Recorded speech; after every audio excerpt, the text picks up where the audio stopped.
Hello dear student, myself Mohammad Imran Ansari. Dear student, today we will discuss about cell, the unit of life and आज का जो हमारा part है part number 17 है और उम्मीद करता हूँ कि 17 में ही हमारा जो चैप्टर है ये फाइनल हो जाए या 18 तक पहुँच भी सकता है, कोई दिक्कत नहीं है। आप लोग उसको अच्छे से समझ लीजिएगा, पढ़ लीजिएगा, आपको समझ में आ जाएगा। और आज का हमारा जो टॉपिक है वो भी न्यूक्लियस है। न्यूक्लियस के कुछ पार्ट को हम लोगों ने छोड़ दिया था, आइए आज हम लोग उसको कंप्लीट करते हैं। ये जो आप देख रहे हैं ये एक तरह का न्यूक्लियस का स्ट्रक्चर है। न्यूक्लियस में अगर आप देखेंगे तो न्यूक्लियस में कुछ पार्ट होते हैं। स्पेशली देखा जाए तो न्यूक्लियस के स्ट्रक्चर में दो पार्ट्स होते हैं। एक तो न्यूक्लियर मेम्ब्रेन जो कि आउटर मोस्ट पार्ट होता है, जिससे ये पूरी तरह से प्रोटेक्टेड होता है, घिरा हुआ होता है, ठीक है। एंड दूसरा जो होता है न्यूक्लियोप्लाज्म। न्यूक्लियोप्लाज्म के अंदर जो आप देखेंगे क्रोमैटिन, न्यूक्लियोलस, ये सभी स्ट्रक्चर्स पाए जाते हैं। अब चलिए हम लोग बात करते हैं सबसे पहला स्ट्रक्चर के बारे में, nuclear membrane. What is nuclear membrane? तो आपको मैं बता दूं कि जो न्यूक्लियर मेम्ब्रेन होते हैं, ये जो आप लेयर देख रहे हैं, ये दो लेयर इसमें आप देख रहे होंगे, दो लेयर है। एक तो बाहर वाले को हम लोग कहेंगे एक्सटर्नल मेम्ब्रेन और अंदर वाले को कहते हैं इंटरनल मेम्ब्रेन। और दोनों के बीच में एक स्पेस पाया जाता है, उस स्पेस को कहा जाता है पेरीन्यूक्लियर स्पेस। याद रखिएगा, जो आप न्यूक्लियर मेम्ब्रेन पढ़ रहे हैं, न्यूक्लियर मेम्ब्रेन टू टाइप्स का होता है, एक होता है एक्सटर्नल मेम्ब्रेन और एक होता है इंटरनल मेम्ब्रेन, और दोनों के बीच में एक स्पेस होता है जिसको पेरीन्यूक्लियर स्पेस कहा जाता है। और अगर आप देखेंगे इसमें एक कुछ ऐसे छोटे छोटे छिद्र पाए जाते हैं, ये सभी आप देख रहे हैं, ये सब पोर है, ठीक है, ये भी एक पोर है, इसको कह सकते हैं आप न्यूक्लियर पोर। न्यूक्लियर पोर में से ही क्या होता है ना कि जो डीएनए होता है वो आरएनए जब बनाता है तो आरएनए इसी न्यूक्लियर पोर से निकल के बाहर की ओर निकल जाता है और चला जाता है कोशिका द्रव्य के अंदर। यानी कोशिका के अंदर जो कोशिका द्रव्य होता है, सेल के अंदर जो साइटोप्लाज्म होता है, उसके अंदर चला जाता है। और आपको मैं बता दूं, अगर आप और अंदर की ओर आते हैं तो ये आपको दिखेगा क्रोमैटिन। ये देखिए जो थ्रेड लाइक स्ट्रक्चर के रूप में आपको दिख रहा है, धागे नुमा संरचना के रूप में जो आपको दिख रहा है, इसको कहा जाता है क्रोमैटिन। और उसके अंदर अगर आप आएंगे तो इसको कहा जाता है न्यूक्लियोलस, यानी कि केंद्रिका। अब आइए हम लोग इससे बात कर लेते हैं थोड़ा सा।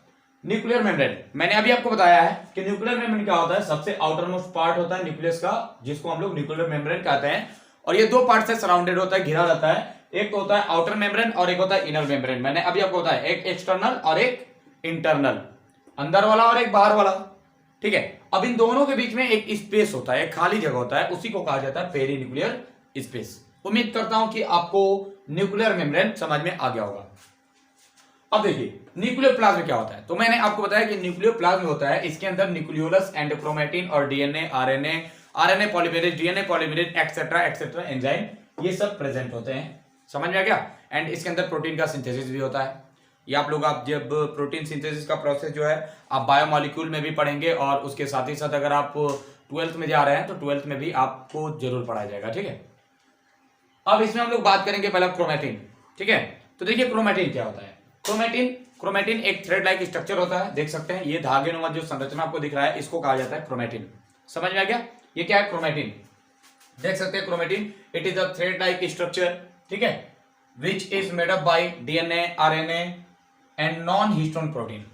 आपको मैं बता दूं ये नॉन हिस्टोन प्रोटीन से बना होता है। और नॉन हिस्टोन प्रोटीन में कौन कौन सा प्रोटीन होता है, तो आपको मैं बता दूं कि HBA, HB2, H3 and H4, ये सभी प्रोटीन से मिलकर ये बना होता है क्रोमैटिन मेक क्रोमोसोम। ये सभी जो क्रोमैटिन आप देख रहे हैं, ये क्रोमोसोम का निर्माण करते हैं। कब? जब इनका सेल डिवीजन होता है तब। जैसे मैं आपको बता दूं, एक यहाँ पे अगर आप इसको बाहर निकालेंगे, अगर ये क्रोमोसोम का रूप धारण कर लिया है कोशिका विभाजन के समय, तो आप देखेंगे तो कुछ इस प्रकार से आपको दिखाई देगा, इस तरह से स्ट्रक्चर आपको दिखाई देगा।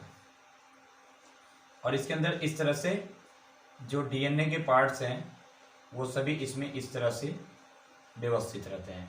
अब मान लो कि यहां से एक डीएनए निकला इस तरह से, और ये क्या करता है, जो अभी आप पढ़े हैं नॉन हिस्टोन प्रोटीन HBA या H2A, फिर H2B, H3 एंड अगर आप देखेंगे तो यहाँ पे H4, ये सभी जो देख रहे हैं नॉन हिस्टोन प्रोटीन होता है। इनको चारों तरफ से ऐसे ये रैप्ड किया रहता है, यानी कि लपेटे हुआ होता है, ठीक है ना, ऐसे इस प्रकार से ये लपेटे हुए होता है। और फिर से ये आगे जब बढ़ता है ऐसे इस प्रकार से, ये डीएनए जब आगे बढ़ता है तो यहाँ पे फिर से वैसे ही और भी प्रोटीन्स के पार्ट्स आ जाते हैं, फिर इनको रैप्ड करके, ऐसे रैप्ड करके फिर आगे की ओर ये बढ़ जाता है, ठीक है। H2B, H2A, H3 और H4।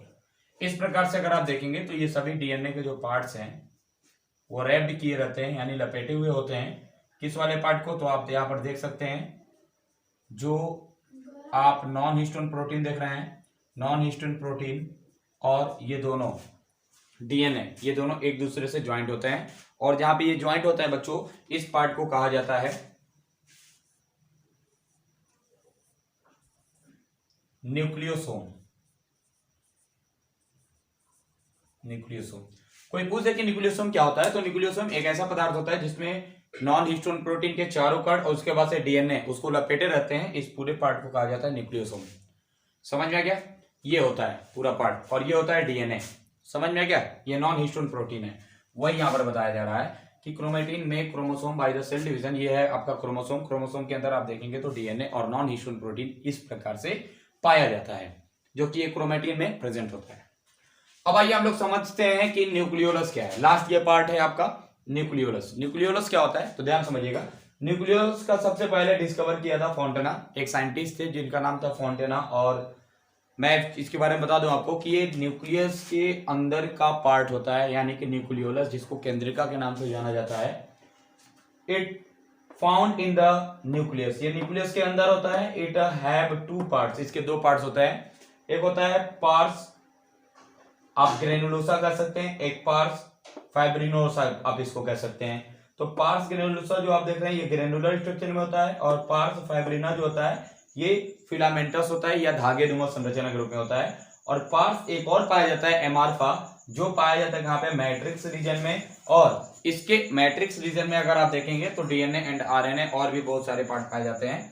ठीक है, इतना पार्ट हो गया। और हमारा लास्ट एक और टॉपिक बच जा रहा है, जो कि फंक्शन ऑफ न्यूक्लियस है। इसका कार्य क्या क्या होता है? तो कार्य में आपको बता दूं कि इसको सीपीयू भी कहा जाता है, यानी कोशिका का इसको सीपीयू कहा जाता है। ठीक है, ब्रेन ऑफ सेल होता है ये, मीन्स न्यूक्लियस। और न्यूक्लियस का काम क्या होता है? ये पूरे सेल के एक्टिविटी को कंट्रोल करता है।